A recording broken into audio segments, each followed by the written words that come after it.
Good evening, all. I'm Aditi Lamba coming to you from a remote location in New York City. Welcome to the Wednesday night edition of South Asian News with Vision of Asia. We continue to present much on the coronavirus impact in the nation tonight, along with all the updates we are following in the case of George Floyd's death. According to the sources, all four former Minneapolis police officers involved in George Floyd's killing have been charged with second-degree murder.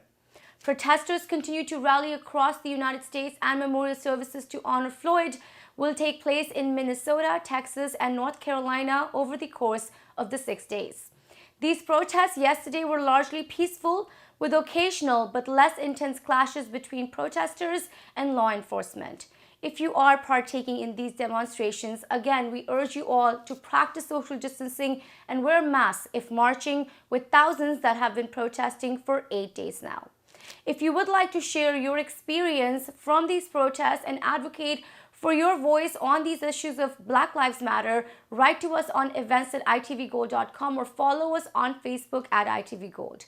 Much tonight on the understanding of systemic racism and comments from local activists, along with updates and measures on COVID-19 and its impact. Let's begin by taking a look at the headlines. Assemblyman Mukerji on George Floyd and COVID-19 updates, New Jersey. Dr. Rishi Chopra on coronavirus updates, measures, and social distancing, New York City. Chhaya CDC addresses communities, justice for George Floyd and COVID-19 relief, New York City. It's time for a short break on Vision of Asia, Voice of the Community. We'll be back shortly.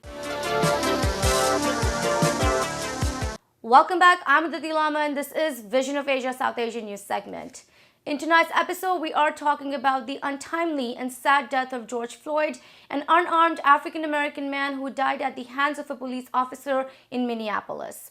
Bringing to you a perspective now on systemic racism and police brutality, we spoke with Executive Director of Chhaya CDC, Aneta C. Charan, who addressed the South Asian and Indo-Caribbean community, saying that the fight starts at home, saying that it's time now for all of us to play a role in ending institutionalized injustices and that have led to oppression of blacks and many minority communities. Aneta also urged all to have the important dialogue amongst themselves on anti-blackness and racism to understand the plight of the black community. Here is Aneta C. Charan from Chhaya, who also reflected upon many resources that are available through Chhaya CDC. Today, I think we're finally acknowledging that the vast majority of the protests that have occurred across the country, including here in New York City, have been peaceful. The news, as news tends to focus on the sort of hotspots, the violence. But the vast majority of the protests have been peaceful. And I would say that the protests are justified. The anger felt by the Black community and communities of colors and other communities is absolutely justified. The horrific murder of George Floyd, I don't know how anybody could watch that and not become personally enraged by that brutality, by the sort of absolute lack of humanity and that the officer engaged in keeping his knee on a human being and cutting off the air supply for 7 minutes or so. I don't know how anybody, if you have a heart, couldn't be enraged by that. So I would say that the protest, the outburst, the anger is absolutely justified. And I think that it's time for change. I think I would just to comment on the violence and the looting. I think we know now that much of that is instigated, and it is not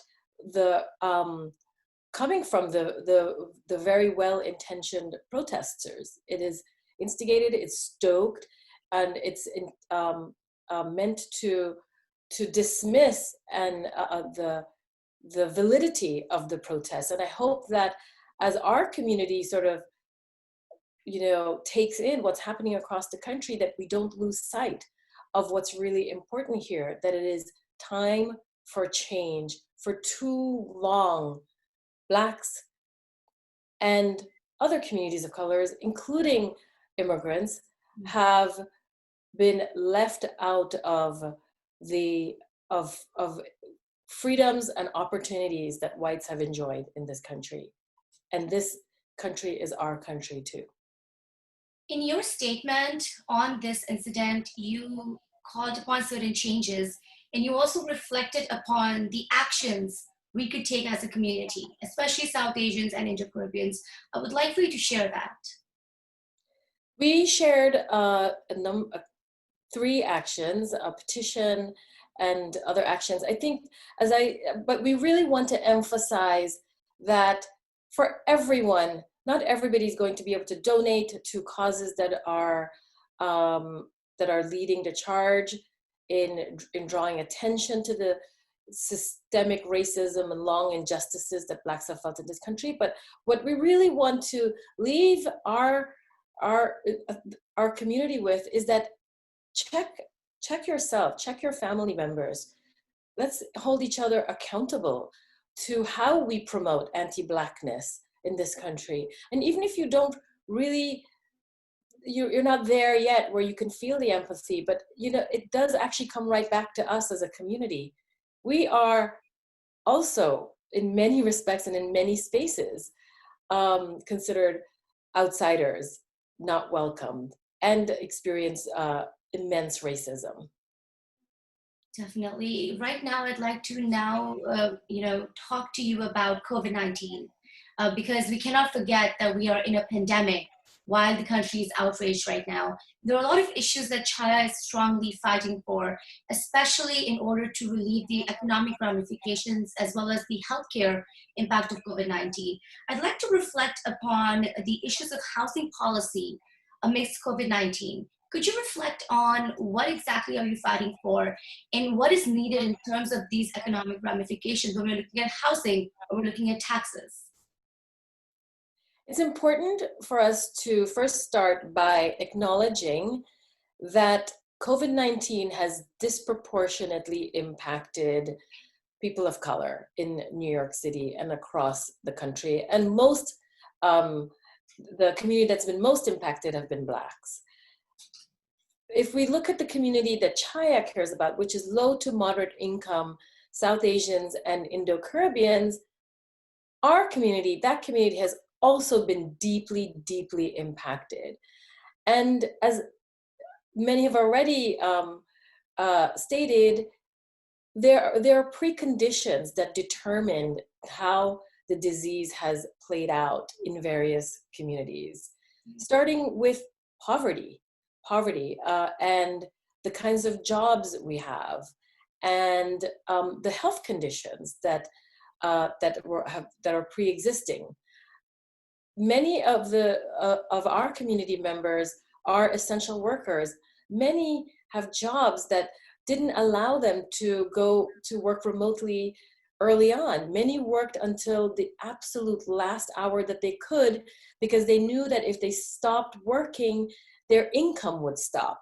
And so all of those things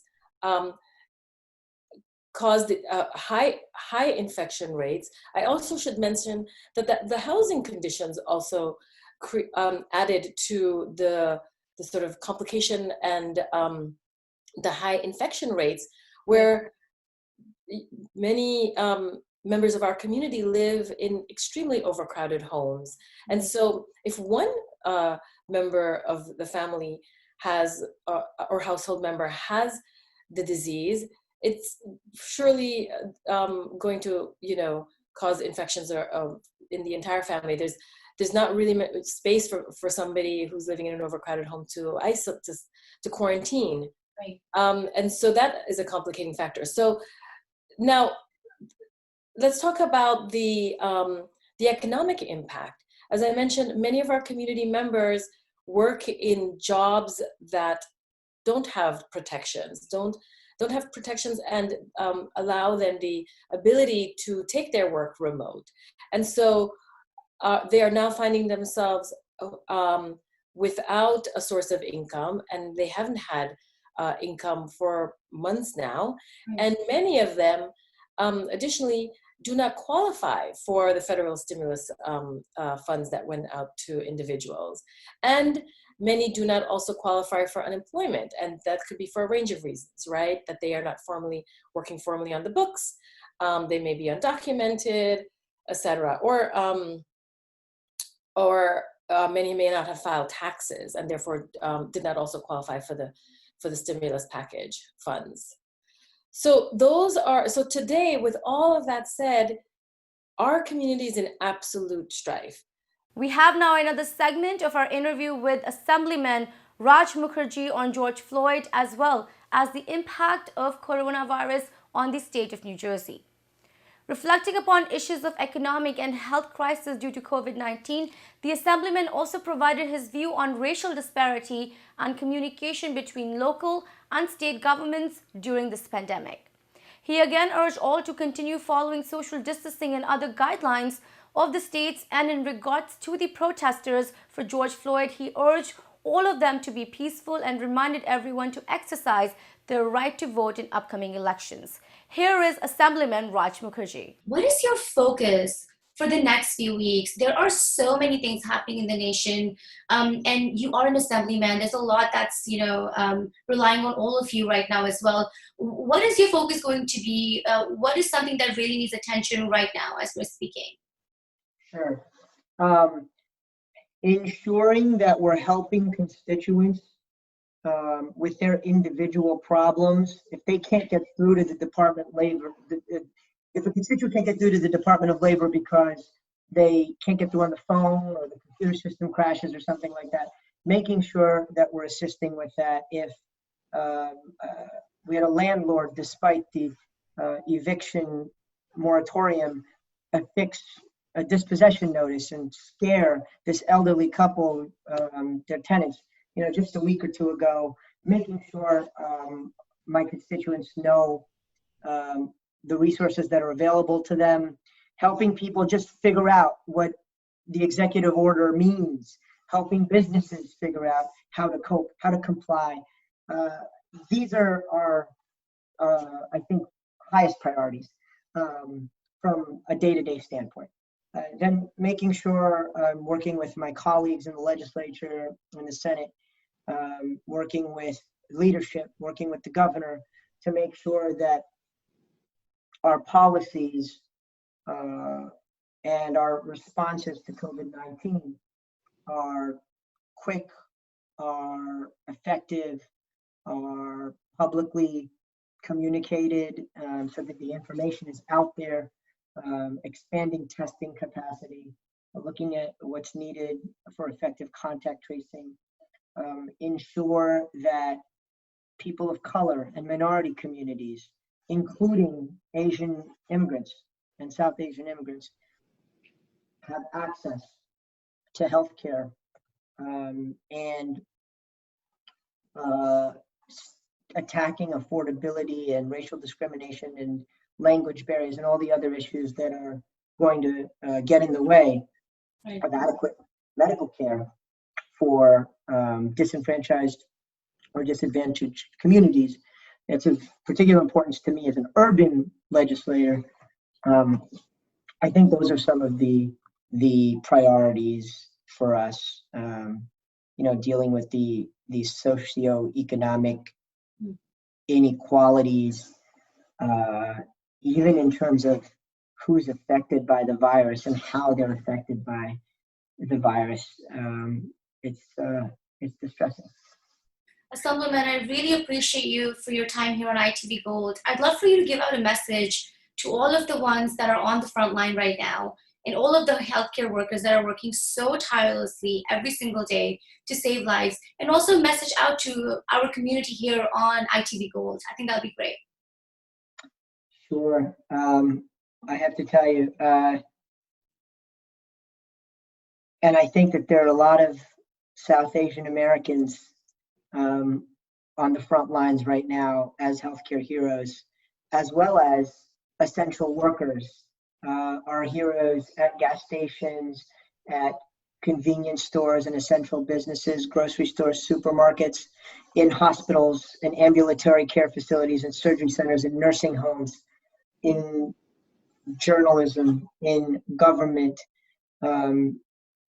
anybody who has to put themselves in harm's way by going to work, by being on by taking public transportation, folks who are doing their part even from their homes, but are staying home, are following the rules, are doing their part.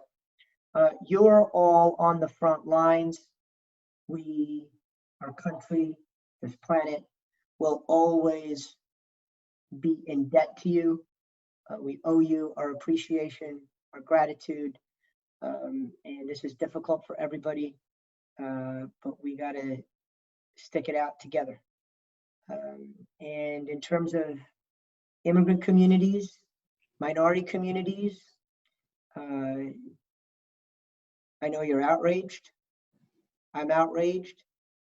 But if we as an immigrant community, just like any other minority community, don't secure for ourselves a seat at the table, we are going to be on the menu.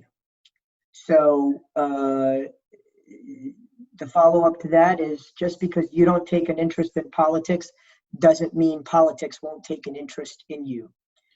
So not just while maybe you have a little bit extra time while working from home, or while unemployed or furloughed or whatever the situation may be, when you have a little more time to do this. But even afterwards, even after we find our new normal, you have to make sure you're involved in the political process, that you're speaking out, that you're not just observing from the sidelines. You have to make sure you take an active role in your democracy, whether it's by voting, if that's the only thing you have time to do, is voting a couple times a year in the primary and the general, every year, not just every 4 years, every single year there's an election everywhere in our country. So voting every year and reading the news and keeping yourself apprised of what's going on in your community and in the world. State and local news is harder and harder to come by. Don't just watch television news, read the news, and know what's going on in your community. But vote. If that's as little as you can do, I'll take it. But most people don't even do that. But if you can participate in your government, volunteer on your library board, on your planning board, on your local COVID-19 task force, and lend your expertise to your community in that way. Run for office, serve in appointed office. However you can do it, Right. make sure that you're participating, because that's the only way that we're going to see change. It's time for another short break on Vision of Asia, Voice of the Community. We'll be back shortly. Welcome back. This is Vision of Asia, Voice of the Community, and I am Aditi Lamba. Continuing our report now on the coronavirus pandemic, its updates, measures. We earlier spoke with Dr. Rishi Chopra, who was deployed to the front line during the peak of the pandemic in New York City, which is the epicenter. Discussing his personal experience, Dr. Rishi Chopra also provided insight into latest updates, impact of reopening, dermatology interaction with COVID-19, and the racial disparity in medicine. More than 1.8 million cases of COVID-19 have been in the United States, with more than 106,000 deaths. Globally, there are more than 6.4 million cases and at least 380,000 deaths. Here is Dr. Rishi Chopra. Yeah, New York City has been the epicenter of this COVID pandemic, not just for the United States, it's for the world. I think that I looked at the statistics, I think, a couple days ago, and we comprise 1/4 of all deaths in the United States. So it's a very sobering statistic. And I'm a dermatology resident. I primarily treat the skin. My specialty isn't in the ICU. However, before we become dermatologists, we do 1 year of general medicine training after medical school. And luckily, I spent 2 weeks training in the ICU, so I had that background under me to help me through this process. As a physician in New York City, there was a shortage of doctors during the height of the pandemic. My sister, as I said, is an ICU resident. in Long Island. Her husband is an emergency medicine physician in Manhattan. And my dad is an urgent care physician in Queens. So Wow. all of us were on the front lines at the same time. They obviously were dealing from things from day one until the spike and then afterwards. I was called in much later as a reinforcement because they just didn't have enough general medicine physicians to deal with this pandemic. So my hospital had asked for volunteers because we didn't have the manpower to deal with all the new cases that were coming in. Right. And, I felt I was born and raised in New York. I went into medicine to help people. My whole family is on the front lines. I didn't, it wasn't a choice for me. It was a responsibility to really help out in any way that I could. And so it was, essentially what happened was we converted our pediatrics unit in the hospital into a COVID unit. And I was working along pediatricians, ophthalmologists, radiologists, people, doctors that haven't seen general medicine in a really long time or not familiar with it. And it was terrifying, but it was also extremely rewarding for us to all come in together and help out for a common cause. It was really, no one had ever expected it, and it was something that it changed you. You go in every day, you didn't know if you were going to get sick. You didn't know if there was going to be PPE. You didn't know how your patients were going to do after you left them overnight, the last night. There weren't enough resources for patients just because we're dealing with a pandemic and our hospital only has a limited amount of resources. It was definitely a experience I'll never forget. Just to talk about getting sick while treating patients, it's a very real thing. My family was heavily affected by COVID. My sister contracted COVID while treating patients. My dad contracted COVID while treating patients. And it was, for my sister, luckily there were milder symptoms. For my dad, who was much older, it was, we forced my mom to leave the house while me and my sister were deployed and moved in with my father to help him concurrently to make sure that we could do everything possible so that he didn't have to go to the hospital. And my dad's a trooper. Since day one, he was treating COVID patients. Even when he got sick, he would just treat COVID patients from home. Wow. via telemedicine. And as soon as he got better, as soon as his symptoms resolved and he was out of that kind of infectious period, he just went straight back to work. Wow. So everybody was just kind of all hands on deck at the time. We didn't know if this pandemic was ever going to subside. It was during the peak. We weren't flattening the curve at that point. We didn't know how bad it was going to get. No one had anticipated that it was going to get this bad ever. Looking back on it, even in early March, my sister, her husband, me, I never thought that I would ever be deployed. And then once we were deployed, we just didn't know when it was ever going to end, if it was going to end. So it was, I can't even put that experience into words.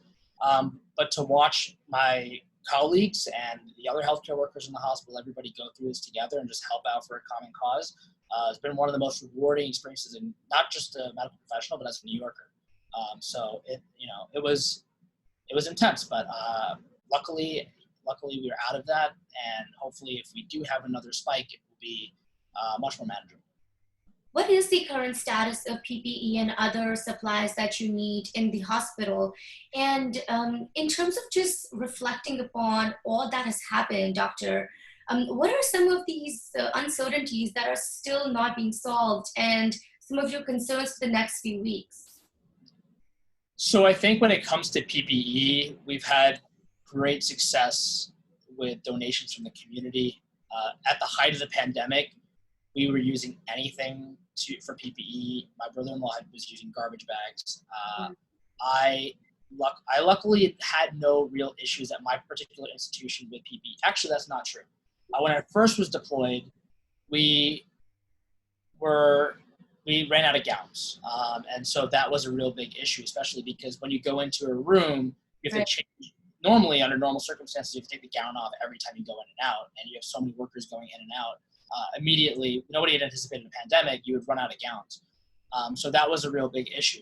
When it came to N95s, yeah, there was a shortage and they were heavily rationed, but luckily the community has been great. And we've been very lucky to have a big medical community across the United States, and other institutions that weren't hit as hard, like in California.